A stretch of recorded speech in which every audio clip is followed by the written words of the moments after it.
Пекин ответил на порицание Турции, обвинившей Китай в нарушении прав уйгуров и других национальных меньшинств. Китай считает обвинения необоснованными. Пресс-секретарь Министерства иностранных дел Лу Кан заявил, что в последнее время некоторые представители Турции, пренебрегая истиной, обвинили Китай в связи с ситуацией в Восточном Туркестане и сделали безответственные заявления. Делегация партии Ватан продолжает переговоры в Китае.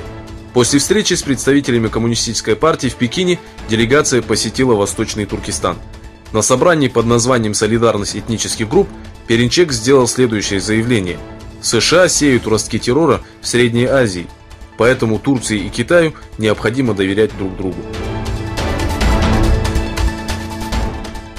Депутаты партии Добра Лютфу Тюркан и Умит Оздак провели переговоры с министром иностранных дел Мевлютом Чавушоглу по вопросу уйгуров, репрессируемых китайскими властями. На фоне растущей поддержки уйгуров во всем мире Китай продолжает выражать свое недовольство.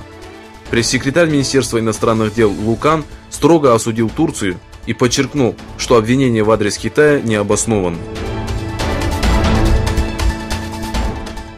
Индийские СМИ, ссылаясь на высокопоставленное военное управление, сообщили о падении индийского военного вертолета Ми-17 в Кашмире, в результате которого погибло 6 военных и 1 мирный житель.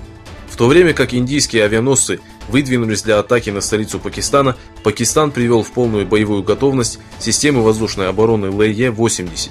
Также было сообщено о 3 взрывах, произошедших вчера в Карачи. В столичном железнодорожном вокзале Египта произошел пожар.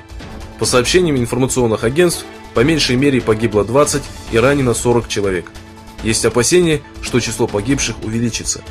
На место пожара было переброшено большое количество пожарных и машин скорой медицинской помощи.